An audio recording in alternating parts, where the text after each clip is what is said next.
दोस्तों आज की वीडियो बहुत ही डिफरेंट होने वाली है क्योंकि आज की वीडियो को मैंने अलग अलग पार्ट्स में बांटा है और उससे रिलेटेड टिप्स एंड ट्रिक्स आपको दिए हैं। सारे टिप्स बहुत ही यूजफुल हैं। पसंद आए तो वीडियो को लाइक शेयर और सब्सक्राइब जरूर करिएगा। तो चलिए देर न करते हुए शुरू करूंगी आज की वीडियो।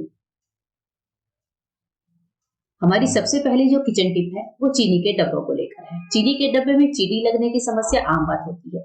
इसके लिए आपको सरसों का तेल लेना है और सरसों के तेल को चीनी के डब्बे का जो ढक्कन है उस पे चारों तरफ अच्छे से लगा दीजिए। उसके बाद से डब्बे का ढक्कन बंद कर दीजिए। आप देखेंगे कि चीनी के डब्बे में चींटियां लगनी बंद हो गई हैं।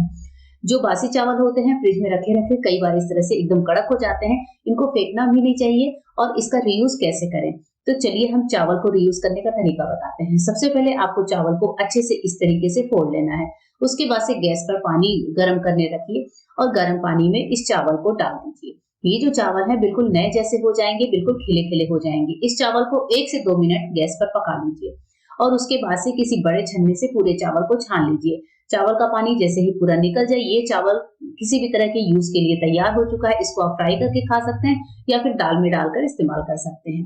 आइए नेक्स्ट टिप देखते हैं जो कि है स्प्राउट्स को लेकर। कभी कभी स्प्राउट्स फ्रिज में रखे रखे बहुत ज्यादा चिपचिपे हो जाते हैं। मोस्टली सर्दी के दिनों में जब हम स्प्राउट का इस्तेमाल नहीं करते तो फ्रिज में रखे रखे ये अजीब से हो जाते हैं, बासी स्मेल आती है। तब इसमें नींबू का रस डालिए। आपको स्प्राउट्स बनाने के बाद मतलब जब स्प्राउट्स अंकुरित हो जाए तो नींबू का रस डालकर फ्रिज में स्टोर कर लेना है। एक डिफरेंट चाय बनाने का तरीका शेयर कर रही हूँ। पानी को गर्म करने रखिए। उसके बाद से इस पानी में आपको दिए का इस्तेमाल करना है। नए दिए लेने हैं, 3 से 4 दिए आप इसी पानी में डाल दीजिए। मैंने यहाँ पर 5 दिए डाले हैं, 2 से 3 कप चाय में बना रही हूँ। पानी डालने के बाद यहीं पर हम डाल देंगे चीनी। चीनी डालने के बाद हम डालेंगे दूध। तो जैसे मैंने यहाँ पर 1 कप पानी और 1 कप दूध लिया है। अब हम जो है पानी में एक उबाल आने देते हैं। तो हमारा पानी और दूध का जो मिक्सचर है उबलने लगा है। अब इसमें डालेंगे चाय की पत्ती। चाय की पत्ती डालने के बाद आपको चाय में जो भी डालना है जैसे अदरक, तुलसी, इलायची जो भी डालना है वो डाल लीजिए और इस चाय को उबलने दीजिए। इस चाय में दियों का इतना अच्छा फ्लेवर आएगा, इतना सोधा सोधा स्वाद आएगा, आपको लगेगा कि आप ढाबे पर बैठकर तंदूरी वाली चाय पी रहे हैं। और वैसे भी सर्दियों के दिन में अलग अलग टाइप की घर में चाय मिले तो कहने ही क्या। अच्छे से चाय पक चुकी है और चाय को छान लीजिए और देखिए हमारी बढ़िया तंदूरी चाय बनकर तैयार है। इस तरीके की चाय सर्दियों में मिल जाए तो मजा ही आ जाता है। धूप में बैठकर गर्मा गर्म चाय को एंजॉय करिए और इस रेसिपी को एक बार बनाकर ट्राई करिए। मिक्सी के जार में कई बार बहुत ज्यादा बदबू आने लगती है। मिक्सी के जार की बदबू हटाने के लिए आप कोई से भी ब्रेड ले लीजिए, स्पेशली वो ब्रेड जो ऊपर और नीचे के हिस्से में होते हैं। मैं क्या करती हूँ मिक्सी के जार में इस तरीके से ब्रेड के टुकड़े करके ब्रेड को मैं एकदम पाउडर सा फॉर्म कर लेती हूँ। एक तो ब्रेड हमारी काम आ जाती है, ब्रेड क्रम्स बन जाता है। दूसरी हमारी मिक्सी के जार की जो स्मेल है वो निकल जाती है। ये ब्रेड क्रम्स हम यूज कर सकते हैं। साथ ही जो हमारी मिक्सी का जार है उसकी जो स्मेल है वो पूरी तरीके से निकल जाती है। ब्रेड जो होता है वो मिक्सी की जार की जो स्मेल है उसको अच्छे से एब्जॉर्ब कर लेता है और जार की स्मेल को खत्म कर देता है। नेक्स्ट टिप जो है वो स्लैब पर गिरे हुए आटे को लेकर है। कई बार हम रोटी बनाते हैं, सूखा आटा इस तरह से स्लैब पर गिरता है। मोस्टली हम क्या करते हैं कि हम गीला कपड़ा लेते हैं और इससे इस आटे को पोंछते हैं, लेकिन गीले कपड़े से हमें आटे को बिल्कुल भी नहीं पोंछना चाहिए। हमेशा आटे को झाड़ने के लिए सबसे पहले एक सूखा कपड़ा लीजिए और सूखे कपड़े से आटे को अच्छे से कहीं निकाल लीजिए, उठा लीजिए। उसके बाद से आपको यहाँ पर गीले कपड़े का इस्तेमाल करना है। इससे क्या होगा, जो सूखा आटा है वो गीले कपड़े में चिपकेगा नहीं।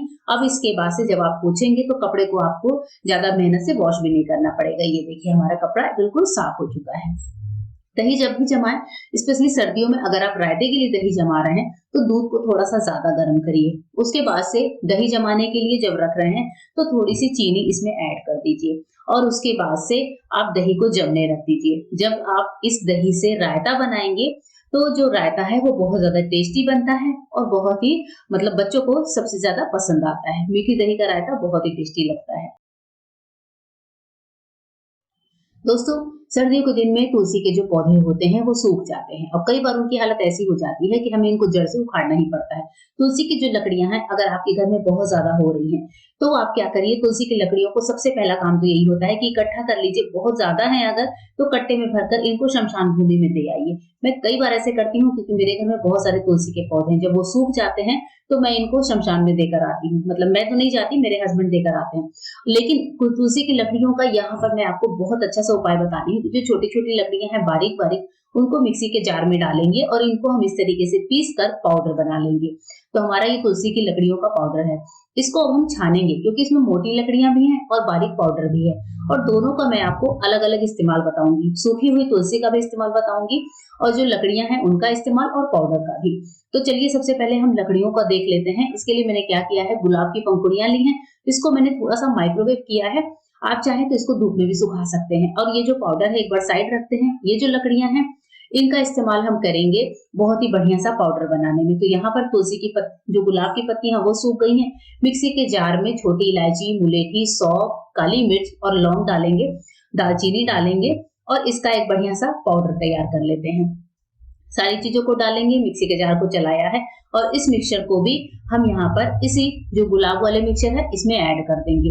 ये हमारे लिए काढ़े का एक बहुत ही अच्छा सा मिक्सचर बनकर तैयार हो गया है। इसको आप गुलाब काढ़ा भी बोल सकते हैं। साथ ही में ले रही हूँ ड्राई जिंजर का पाउडर यानी कि सोंठ का पाउडर।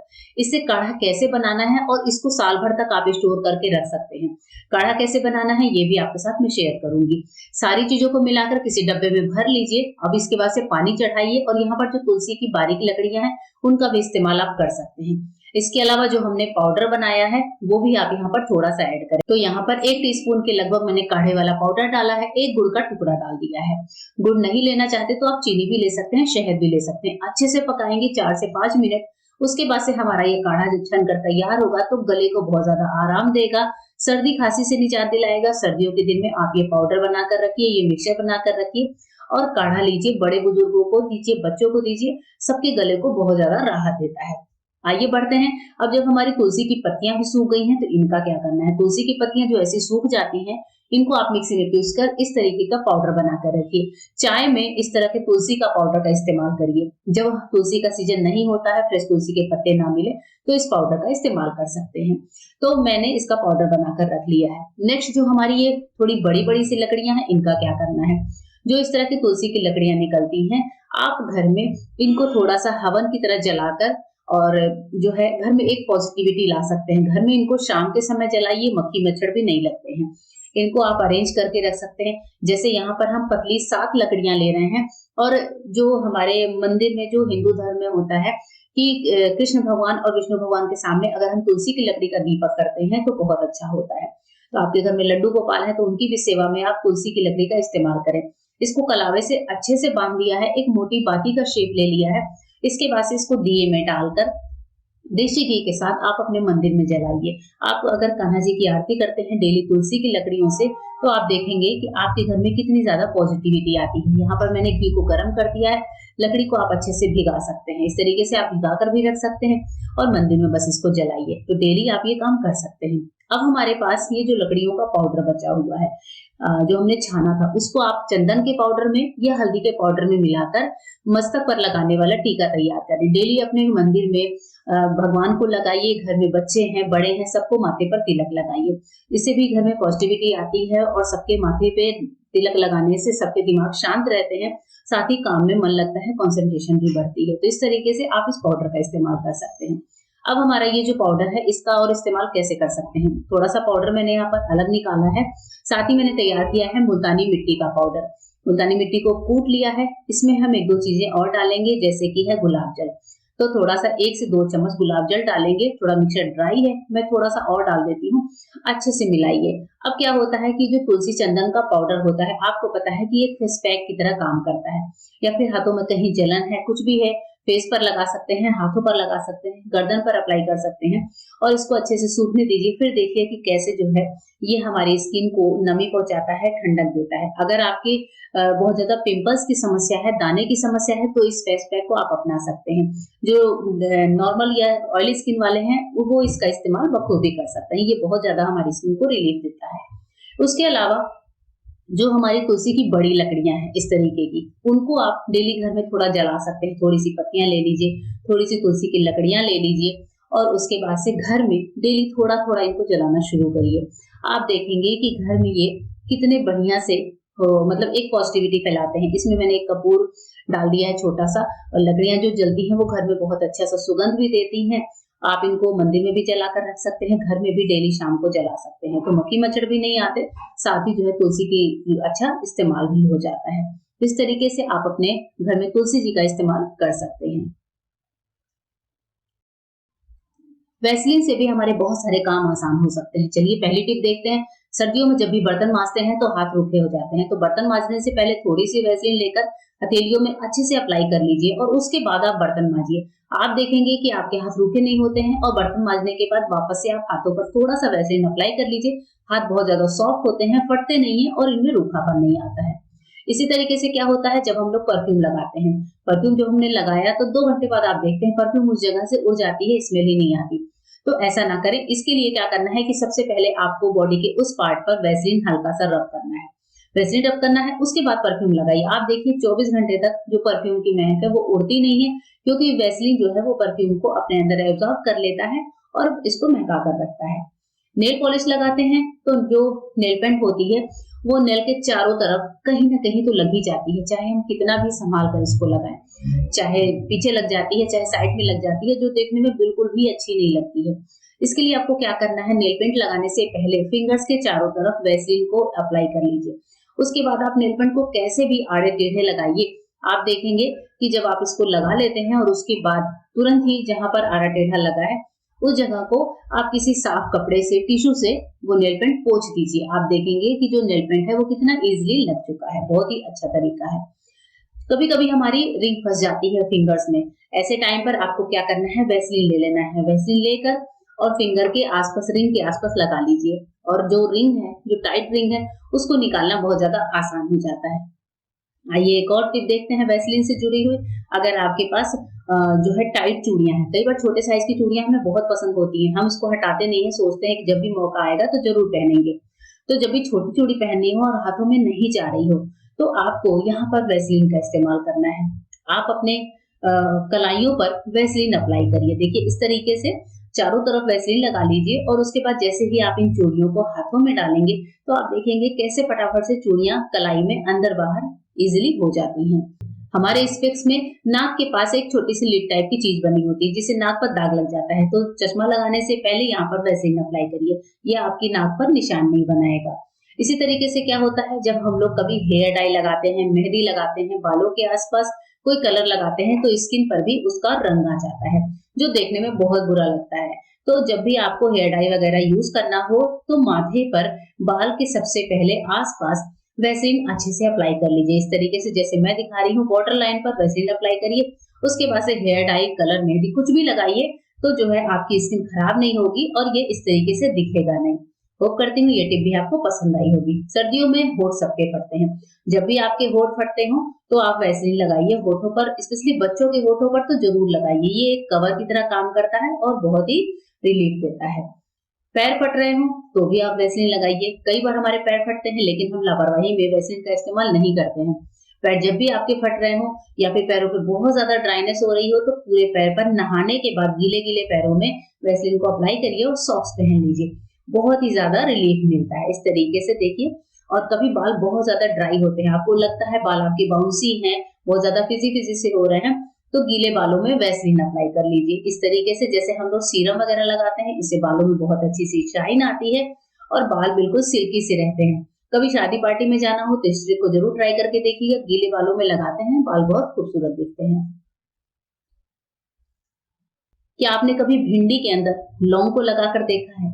अगर नहीं लगाया है तो इस तरीके से जरूर लगाइएगा। यहाँ पर हमने ली है भिंडी। भिंडी में मैं आपको वीडियो में दिखाए गए तरीके से लौंग लगाना दिखा रही हूँ। एक भिंडी में हम कम से कम 8 से 10 लौंग लगा लेंगे। तो मैंने यहाँ पर 2 भिंडी ली है और दोनों भिंडी में हम इसी तरीके से लौंग को लगाएंगे। तो आप 10 लौंग लगा सकते हैं, 12 लौंग लगा सकते हैं।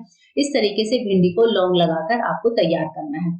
ये हमारे हेल्थ में कैसे बेनिफिशियल होगा ये मैं आगे आपको वीडियो में बताऊंगी, लेकिन भिंडी में एक बार लौंग लगाकर तैयार करिए। सरसों का तेल लीजिए, सरसों के तेल को अच्छे से गर्म करिए। जब सरसों का तेल अच्छे से गर्म हो जाए तब उसके बाद से इसमें डालिए भिंडी और एक में जो है नॉर्मल टुकड़ों में कटा हुआ प्याज। अब हम यहाँ पर भिंडी और प्याज को थोड़ा सा फ्राई करेंगे। जब हमारी भिंडी और प्याज थोड़ी सी फ्राई हो, बीच बीच में आपको इसको चलाते रहना है। तेल मैंने थोड़ा लिया है तो भिंडी को इस तरीके से हम उलट पलट करेंगे। यहाँ पर मैंने एक ही भिंडी का इस्तेमाल किया है और भिंडी को हम थोड़ा फ्राई करेंगे, प्याज को भी लाल करेंगे। एक दो चीजें और हम यहाँ पर डालने वाले हैं। जब प्याज की लच्छे लच्छे खुल जाए तब हम डालेंगे 1 चम्मच भर के कलौंजी यानी कि निगेला सीड्स, जिसे कि मंगरेला भी बोलते हैं। साथ ही दूसरी चीज जो मैं डालूंगी सेम क्वांटिटी में, वो है मेथी के दाने। दोनों चीजों को ले लीजिए और अच्छे से भून लीजिए इस तरीके से जैसे आपको वीडियो में दिख रहा है। जब इनका पूरा सर इस तेल में आ जाए तो समझिए कि हमारा ये जो मिक्सचर है, होम रेमेडी है, वो बनकर तैयार है। यहाँ पर देखिए सारी चीजें अच्छे से ब्राउन हो चुकी हैं। गैस को बंद करिए और मिक्सचर को हम छान लेते हैं। मिक्सचर को थोड़ा सा ठंडा करें और उसके बाद से इस मिक्सचर को निकालने किसी कढ़ाई में अच्छे से ठंडा करेंगे। उसके बाद से ये जो हमें ऑयल मिला है, इसका इस्तेमाल हम करेंगे अपने बालों पर। जी हाँ, बाल अगर असमय झड़ रहे हैं, सफेद हो रहे हैं, तो ये जो तेल है बनाकर रखिए। आप देखेंगे बालों में कितना ज्यादा इससे रिलीफ मिलता है। बालों की जड़ों में लगाइए, नेक्स्ट डे शैम्पू करिए। वीक में 2 बार इस तेल का इस्तेमाल करिए। आपको ये तेल बहुत ज्यादा हेल्थ बेनिफिट देगा और आपके काम को आसान भी बनाएगा। वीडियो कैसी लगी कमेंट करके जरूर बताइएगा।